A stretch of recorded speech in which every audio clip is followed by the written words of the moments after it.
शिरडी जय साई राम।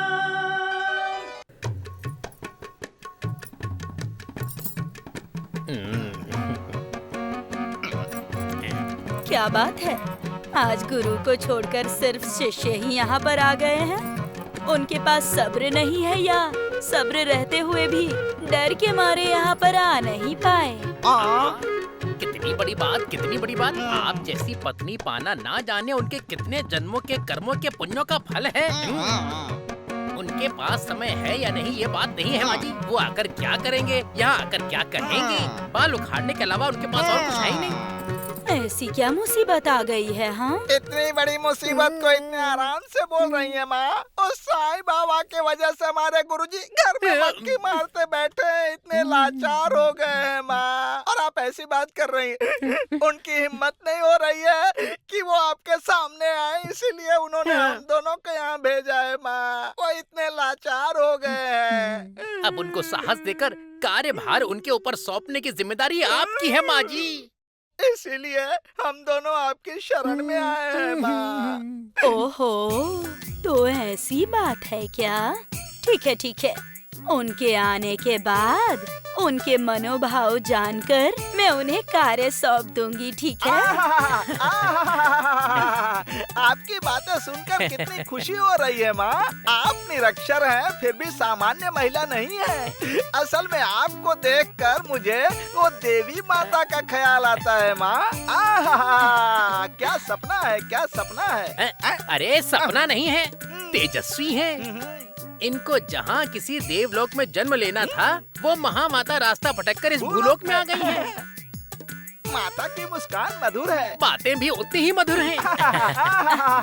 नौ रत्नों का श्रृंगार करके साक्षात दुर्गा देवी लगती है। चलेगी तो राजहंस के समान ही चलेंगी। माता के मुंह से अमृत की वर्षा होती है। आंखें लाल कर ली तो ज्वाला देवी जैसी हैं। अगर हम लोग विजय का आशीर्वाद मांग ले तो हम विजयी हो जाएंगे। हराओ तुम लोगों को बन गया। चलो।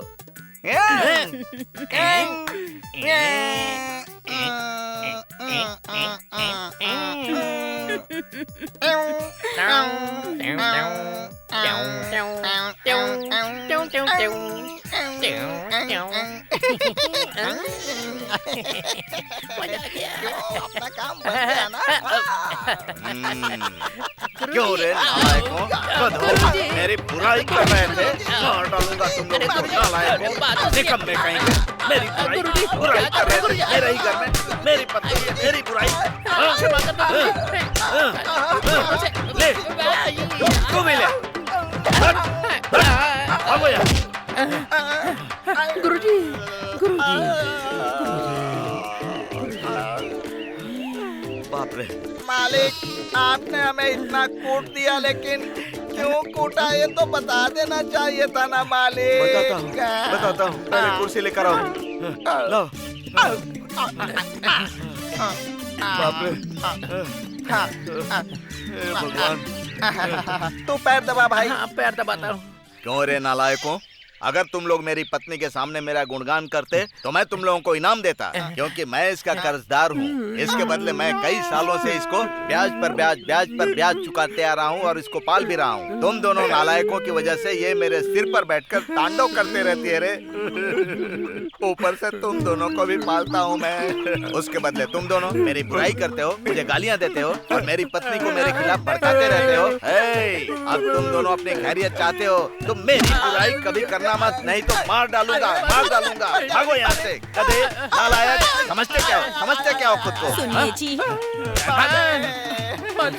इनके साथ ऐसा क्यों कर रहे हैं? ये है ना तुम्हारे दोनों गधे। ये लोग भला क्या कर सकते हैं जी? ऐसी बात है क्या? आपके सामने ये लोग क्या हैं जी? आप अंदर चलिए ना। चलिए ना जी। भाई, चाहे कुछ भी हो, लेकिन हमारे गुरुजी उसकी शरण में घुटने टेक देते हैं। वो ऐसी है, इसीलिए तो ये उनकी माया में पड़ गए हैं। अरे मैंने सोचा नहीं था कि हमें इस तरह धोबी के गधे की तरह कूट देंगे। उनको जब भी गुस्सा आता है तो आकर हम लोगों को पीटते हैं रे। अरे अगर इन्हें गुस्सा आए तो जानवर की तरह ये हमें मारेंगे, और उन्हें तो गुस्सा आता है उस मस्जिद में बैठे फकीर बाबा की वजह से। क्या करें?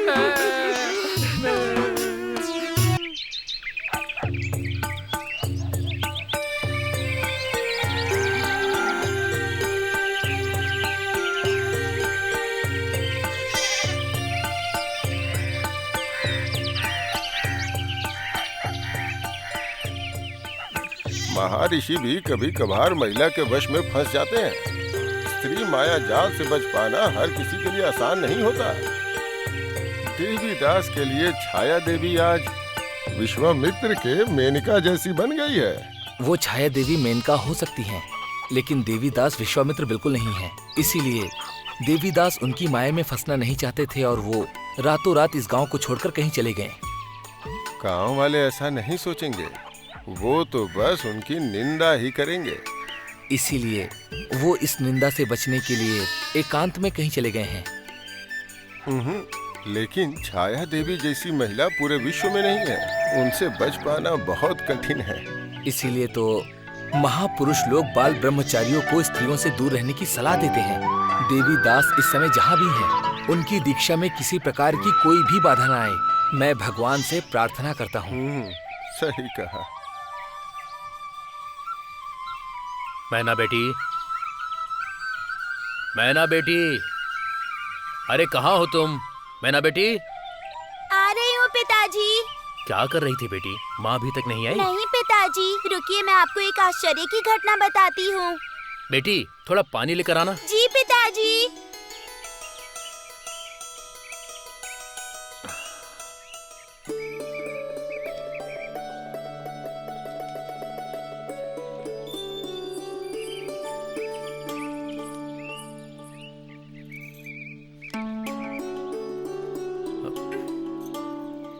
अरे क्या कर रही हो बेटी? उस हाथ से भी तो दे सकती थी ना। इस हाथ से कैसे दूं पिताजी? तो फिर इस पुस्तक को नीचे रख कर दे दो। नहीं, इस पुस्तक को नीचे नहीं रख सकती, इसे दाएं हाथ से ही आपको देना है।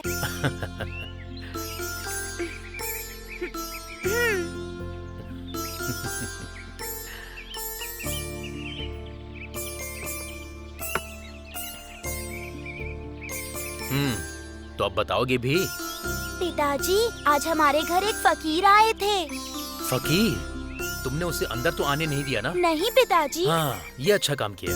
नहीं तो वो ऐसा वैसा बोलकर घर का सामान चुरा कर ले जाता। मुझे बोलने दीजिए ना पिताजी, आप तो शक ही करते रहते हैं। हाँ ठीक है, बोलो बेटा। हाँ, तो जब मैं पूजा कर रही थी उस समय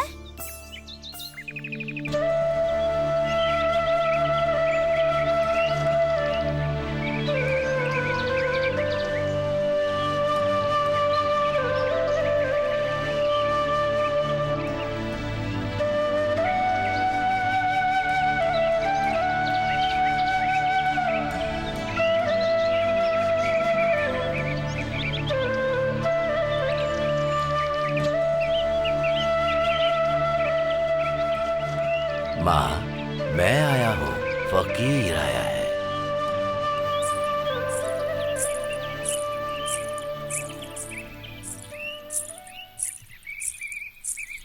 ये फकीर भूखा है, कुछ भिक्षा दे दो। अभी नहीं दे सकती, बाद में आइए। क्यों बेटा? भगवान को नैवेद्य देने से पहले किसी को कुछ नहीं दिया जाता है। नहीं बेटी, अतिथि भी भगवान ही होते हैं। अतिथि भगवान कैसे हो सकते हैं? परम शिव जी, दत्त जी भगवान ही तो हैं। उन्होंने भी अतिथि के रूप में जाकर घर घर भिक्षा ग्रहण की थी ना। लेकिन उन लोगों ने तो बिना कारण के कभी कुछ नहीं किया, और आपको ये सारी बातें कैसे पता हैं? और वो तो आपकी तरह दिखते भी नहीं, और तो और वो मुस्लिम भी नहीं है, हिंदू हैं। ऐसी बात है क्या? हिंदू हो या मुस्लिम हो, ईश्वर के लिए दोनों अलग होते हैं क्या? क्यों नहीं होते हैं? आपके अल्लाह है और हमारे बहुत से भगवान है ना, इसीलिए तुम ये सोच रही हो कि किसका नाम लूं, कौन आएगा यहाँ। देखो बेटी, ये सारा मतभेद तो हम लोगों के द्वारा रचाया गया। ईश्वर तो सिर्फ एक ही है। अल्लाह हो, राम हो, कृष्ण हो या पांडुरंगा, सभी एक हैं। तुम्हें अपनी इस उम्र में ये भेदभाव नहीं रखना चाहिए।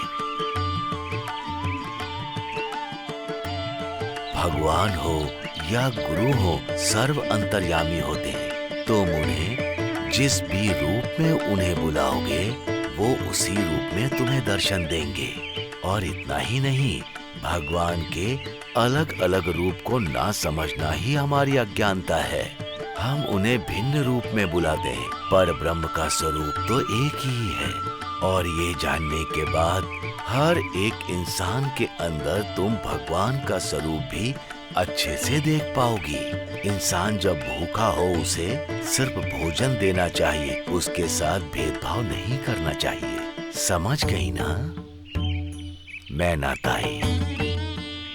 ये भेदभाव सिर्फ तुम्हारे में ही नहीं, तुम्हारे पिताजी के भी अंदर है।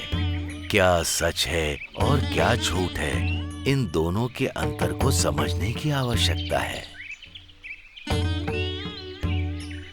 ये लो बेटी, इस ग्रंथ को यदि ध्यान से पढ़ोगी तो सब समझ जाओगी। अनजाने में कुछ भी बोल दिया। आप रुकिए, मैं भिक्षा लेकर आती हूँ।